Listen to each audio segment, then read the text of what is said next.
Welcome to True Health Tuesdays, and the truth will set you free.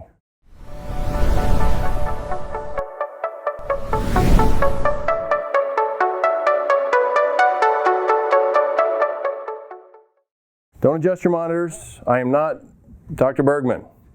If I did, I shaved, and got a little.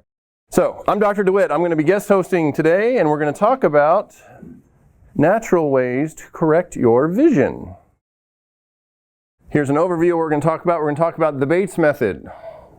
And some of us here in the audience are well aware of the Bates method, and it works very well. I'm going to share my story, talk about some common vision challenges, and some nutrition, and we're going to have a pop quiz.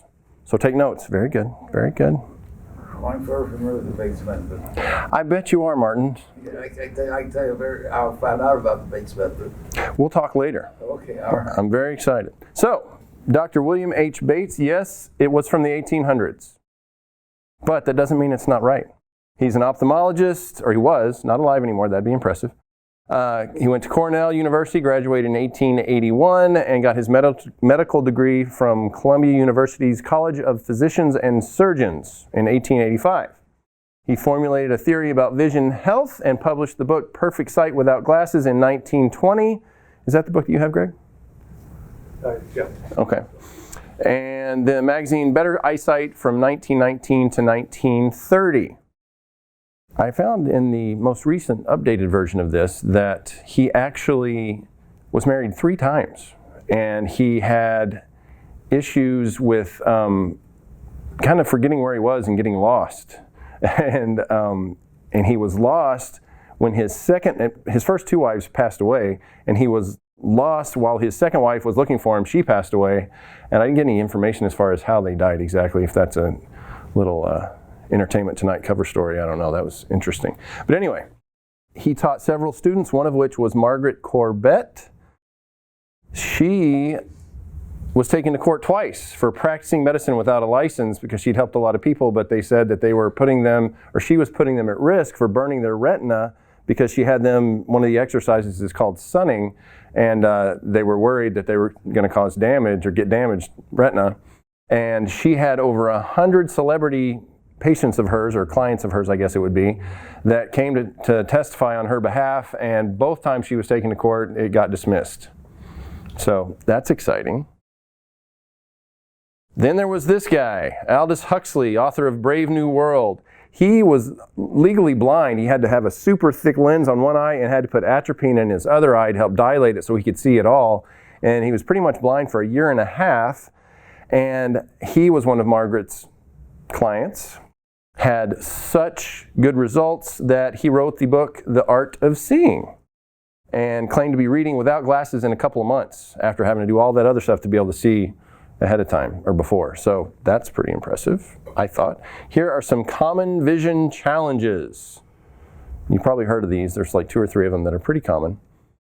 Glaucoma, as we know, if you think of the optic nerve kind of like a hose and the eyeball is like a garden, if the hose gets pinched off, we talk about this with subluxations a lot of times too in the office.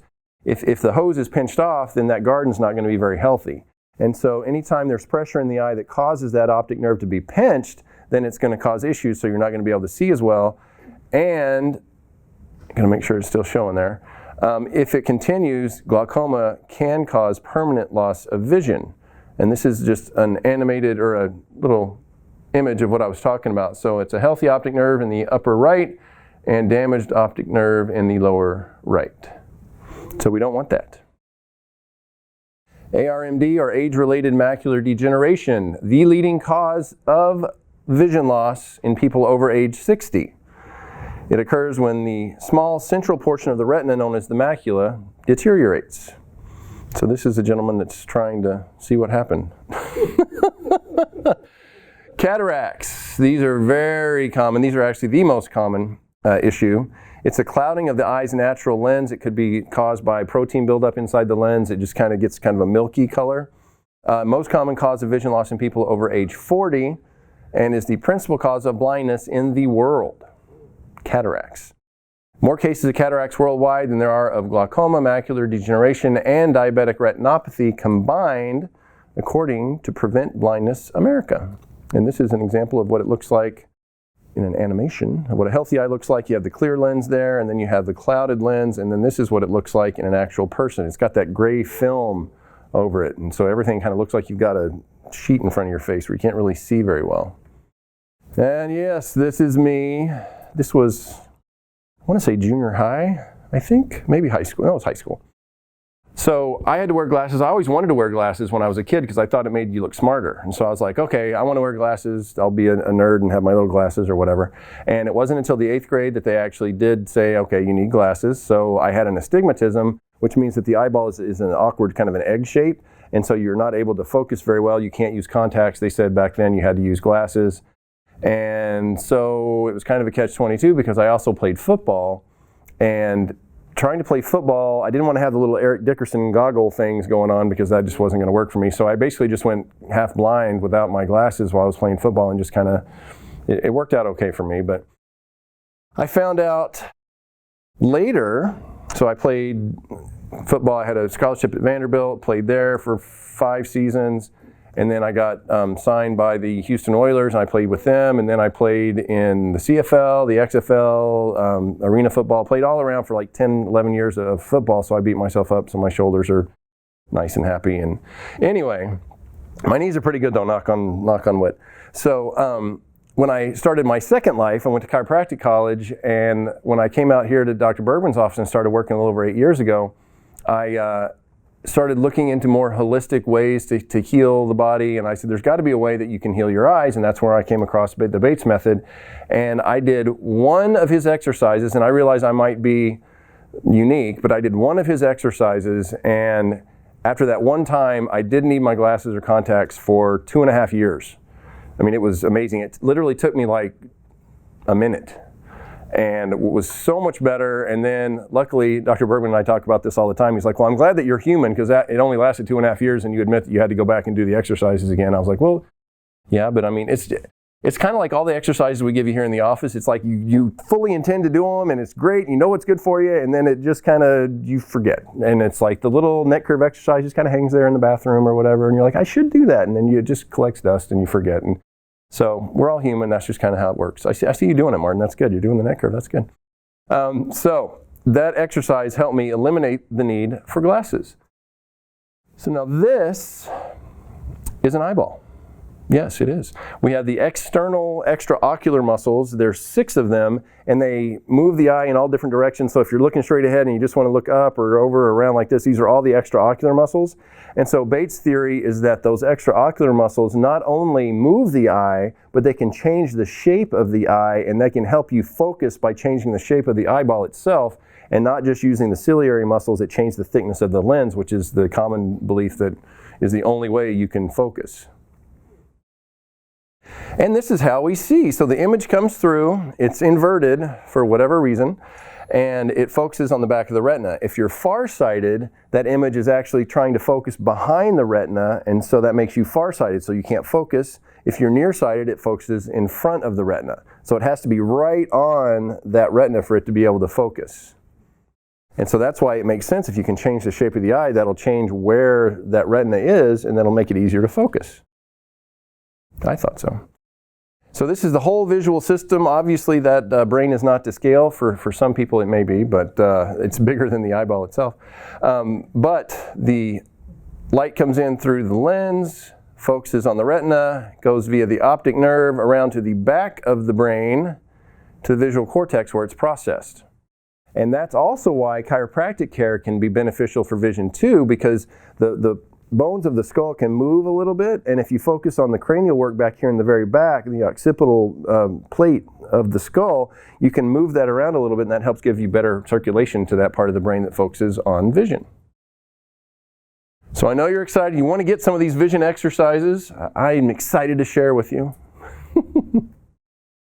So this is the first one. Now, Bates' main belief was that stress is what causes poor vision. So you try to see better. No, if you try to see better, that makes it feel like it's stressful. So you stress and you're not going to get the circulation, the relaxation, the breathing. So you need to breathe better. So notice this little gentleman here on the left, he's breathing in through the nose. And as he does that, he's cupping his hands in his lap like that, and then he breathes out through the mouth. This is diaphragmatic breathing as well. You can see his belly on the left-hand side looks supposed to be coming out. Then you exhale through the mouth and flatten out the hands. Now this is very important just for relaxation in general, but it's also called the lens flexor exercise, which is one of his exercises. So you sit there and you breathe in and curve the hands like this, and you breathe out and flatten them out. So you're supposed to visualize like it's almost like your eyeball in your hand and you're just kind of moving it like that. It's a lot of imagery, a lot of visualization in the Bates method. The long swing, this is a lot of fun. I'm going to try to do it without knocking anything over. So this is all about oppositional movement. So if you're this way and say you just kind of rotate this way, you'll notice that everything that you're looking at appears to be moving in the opposite direction. So as you're walking forward, it's like the ground is going behind you. So it's like it's going this way, you're going this way. It's oppositional of what you're doing. So you stand here nice and relaxed, you pivot this way and the arm goes up this way, and then you come back this way and do like this. And you're noticing you're nice and relaxed. Biggest thing, relax. There's no tension in the face. You're not squinting. That's a big no-no in Bates. You don't want to do any kind of squinting. You blink a lot because that creates a clear lens of tears over your eyes. It's almost like a contact lens naturally. So you're just doing the long swing like this and breathing, and every breath you turn and you're just going like this, and you feel kind of silly and you're just kind of doing this, but you're paying attention to the images and how they're moving. That's really important. The other one is the cross crawl. We talk about this also in the office all the time. When you do the foot dangle exercise, you're doing alternating sides. And so with this one, I definitely have to make sure I don't hit anything.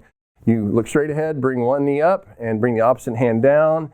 But that's stimulating both hemispheres of the brain and helps you to heal faster. So it's getting everything, a better connection to the brain as much as you can. So the cross crawl is good. The long swing is really, really good. Yawning, this is one of the best ways to force oxygen into the eyeballs. You have to do energetic yawning, which kind of is counterintuitive. I'm like, how do you do that? But that's really when you're just like, and it just like almost pops your ears. And see, I made everybody yawn. It's contagious. But that really helps lubricate the eyes as well, and it creates that liquid lens over the eye of tears, which is really important. Gary, I see you yawning too, I tell you. Palming, now this is really important because we have something called visual purple inside the eyeballs. It's a pigment, and we're going to talk about sunning in a minute, which is what you do before you do the palming. But you sit, have your fingers crossed over your forehead, and you're doing the nice. You should have your elbows supported, but I can't do that at the moment because I'll be off camera. But you do like this, and imagine like everything black, deep, deep black, a black cat, a black piano. That's appropriate for Halloween. Black piano, or just anything really, really black. Bates actually believed if you could visualize black intensely enough, you could go through surgery without having any anesthesia. I'm not going to volunteer for that, but that's, yeah, that was a little scary. But this is really important. If your eyes feel tired at the end of the day, you can do this, and it really helps a lot doing the deep breathing as well while you're doing this. Now this is sunning. This is really interesting. The basic sunning is you are facing the sun, you have your eyes closed, you turn one way, and notice how you feel the heat on one side of your face, and it's a little cooler away from the sun. And then every breath you alternate sides, so the sun is coming on this side, and then you can look straight ahead and notice how the sun is focused right in this area. What I did was a little bit more advanced. I didn't realize it at the time because I hadn't really gone fully into the Bates method yet. But I did like this picture shows. Looked up, I remember I was standing right outside of Whole Foods. Looked up at the sun with my eyes open, which I don't recommend. It was very hard to do because you're like, yeah. And then I had the hands like this, and this helps filter out some of the bad radiation. But I had my eyes open, did that for about 20 seconds, did like that. It creates like a shutter effect. And I mean, that's all I needed, and I was good for 2.5 years. But like I said, I might be a special case, so don't go looking at the sun with your eyes open because that could be an issue. But you can just do the side to side, that's good. And every time you sun, you should also do the palming afterwards to help kind of reset and relax, and so you go from the bright to the dark. Eye movements, this is something that I think is really fascinating. Once again, it's the extraocular muscles of the eye that move it all around the different, around the clock or around, they have one exercise, it's called the mandala, where you look around different areas of this different design to help kind of exercise the different extraocular muscles. And the interesting thing about this, so you're standing, you're looking like this, and then you look up into the side, up into the other side, way over to the side, and you just go all the way around. And it's literally like you're going to the gym for your eyes to work on those extraocular muscles. So you just go up and then back forward and straight ahead and then up the other way and straight ahead. And this is really interesting too, just in case you'd like to know. If you're talking to someone and they're looking up and to your right, that means that they are constructing images or symbols in their mind, which means they are making something up in their head. So if they're telling you, and it's sometimes if they're aware of it, it'll be like a micro expression, and they'll look up it would be up this way. They'll look up this way real quick, and you'll be like, you're fibbing right now. And so that's interesting. But if they're actually remembering things, it's the external or internal memory. They're looking up and to your left. I just thought that was interesting. It's not even fair. Lazy H, this is a nice simple exercise. Use your dominant hand, point at the center of the infinity sign, or lazy 8 is in an 8 lane on its side, and you kind of go around with your eyes, and your eyes follow it around, and you can just kind of go around just without moving too much, just with the eyes, and all this is just to help train your eyes to get more exercise of those extraocular muscles and focus on what you're focusing, what you intend to focus on. And that also goes to the Snellen chart. He believes that if you try to focus on a big area, it's hard for your eye to do that. You need to focus on one specific part. So for this part on the E, you want to focus on the upper left or right section of the E and really focus on that. You don't stress, you're not squinting, you're not straining, you're just kind of focusing on that part. And you realize that all the other letters and even the lower part of the E is a little fuzzy. And then you can gradually shift down to the other parts of the larger letter. That's why those pinhole glasses are popular, because it filters out a lot of the light, so it makes it easier to focus. You can see those on Amazon and things like that. This is a lot of fun. We actually years ago did a whole workshop where we had different rooms set up with different exercises, and we had the fusion string. So anytime you're trying to look at something up close, your eyes, like if you have your thumb out like this and then you bring it closer, your eyes converge and go cross-eyed because it's trying to focus on that one image. And then if you go further away, they diverge and go apart. So you can actually train your eyes. So this is an example of if you're looking at the nearest bead, then the other beads, the string is going to look like it splits like a V. If you focus on one of the middle beads, it's going to look like an X. So it's like an upside down V and then a V at the back part. And then the same thing as if you focus on one of the back beads, it's going to look like an A without the cross. And so you can literally train your eyes to focus on particular beads, and you can kind of shift it around and just practice. Once again, just working very hard on those extraocular muscles so you can really optimize those. Nutrition for vision. This is really exciting too. I actually wrote a book about that, 20 surprising foods for clear vision. This is not me. I'll have to tell you. Now, failing vision is not inevitable, but it is a common side effect with our modern lifestyles. Obesity and diabetes are at epidemic proportions right now. We're very well aware of that. And one of the main things to keep your blood sugar level is to avoid fructose, high fructose corn syrup, just sugar in general. It's one of the most addicting substances out there. You talk about getting grumpy. If you're used to sugar and you cut it out altogether cold turkey, it's not going to be fun to be around you. But it's better. It's another one of those things where you got to do it. You just got to say, I'm going to do it, and you just do it. It's like with nicotine or something like that. You just tell yourself you're not the kind of person that does that, and even if you've done it in the past, you really focus on that's not what you do anymore. And it makes it easier to quit. Sugar and smoking, it's pretty similar. This is the inside of the eyeball. It shows the retina and the little tiny little minuscule blood vessels that are all around in there. And if you have diabetes, you'll have little microaneurysms. See the little red right around where it says your retina, that red circle right there? It's called a microaneurysm. Because the linings of the arteries get weak if you have diabetes and you have a lot of those little microaneurysms, and it makes it really harder to see because it's clouding where you're able to process the screen, as it were, of the retina where it focuses the images. This, makes everybody hungry, I know, it's terrible. But you need to avoid trans fat. Any fried foods, fried chicken, donuts, French fries, all the stuff that we used to eat when we were kids. But those are very, very bad. It's not because the reason they're bad is because it blocks your body from being able to absorb the good omega-3 fats, and you get the trans fats that are not a good thing. Smoking, like we mentioned before, it's also bad because it affects your circulation and can affect your vision health as well. So you need to make sure you're getting enough vitamins and minerals. A, C, and E, as well as the mineral zinc, contain antioxidants that are optimal eye health boosters. And you can find these in healthy stuff, bright, colorful things like sweet potatoes and strawberries and spinach and broccoli. Broccoli, if you've ever had our nutritional consult, you're well aware, is very high in protein. And there's actually more protein in broccoli per weight than there is in meat, because meat's mostly fat and sinew. Red peppers are good, carrots are good. Carrots, you can get into the glycemic index thing if you're worried about blood sugar, so then just don't eat carrots and you try something else. It's pretty simple.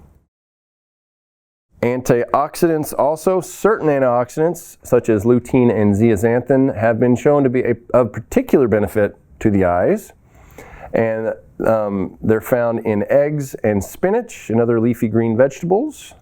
They can reduce your risk of age-related macular degeneration, which we already know is a leading cause of blindness. Omega-3 fatty acids are very important for vision and just for inflammation in general. So we all have so much inflammation. And that's the problem with sugar, is that it causes an inflammatory reaction. So you do the omega-3s to counter that. Astaxanthin is like the super ultimate carotenoid for the eye. It helps prevent blindness, and it's been found to help protect against cataracts, diabetic retinopathy, all these other things, retinal arterial occlusion, ARMD, glaucoma, venous occlusion, cystoid macular edema, and inflammatory eye diseases such as retinitis, iritis, keratitis, which is what Huxley had, the author, and scleritis. So it's powerful, and you can get that at any nutritional health food place. They'll have it at Mother's or Whole Foods.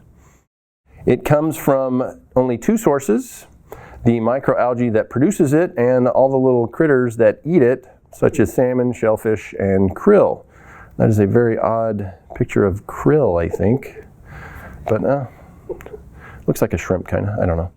And here's some other things that it can help, astaxanthin can help with. It can reduce eye soreness, dryness, tiredness, and blurred vision. It can improve your retinal capillary blood flow, your depth perception by up to 46%. That's pretty impressive. Especially if we have any golfers out here, that depth perception is pretty important. You need to be good with that. Preventing eye fatigue from occurring in healthy people, and it can improve your eye's ability to focus by enabling the lens to more easily adjust. So that's actually, in the modern way of thinking, it's talking about the lens, but Bates is just talking about the eye itself. So we're trying to incorporate both just to make sure everybody's doing everything they can. And it can reduce ocular inflammation. Now, sometimes people see me wearing these glasses, and yes, back in the day they used to have the blue blockers, they used to call them, but these actually are, Dave Asprey has a company called, well, he's partnered up with TrueDark.com. They have glasses that block blue light, they have glasses that block harmful light at night, things like that. What these do is they block the blue light that he considers kind of like junk food, it's like junk light, and it gets into your eyes. This blocks that. And as you can see, he says that these glasses, and these are the exact type of glasses, they are like noise canceling headphones for your eyes. You can feel your brain relax, and he has doubled his deep sleep. Now, it's interesting because I honestly didn't know for sure if it was going to do anything for me, because these lights are all just like sunlight. I don't even know how much, they're like $100, $200 a bulb or something insane. But we do that so that everybody doesn't get the weird, auras and bad migraines and stuff. So we have the best lights possible we can have in here. But the computers aren't like that, cell phones aren't like that. And so if you're looking at those, I was just like, oh, well, I don't think it's going to make a big difference. Huge difference at the end of the day. I was not nearly as tired as I normally am, and I thought it was pretty awesome, actually. So, that's excellent. All right, it's quiz time. Who's been paying attention?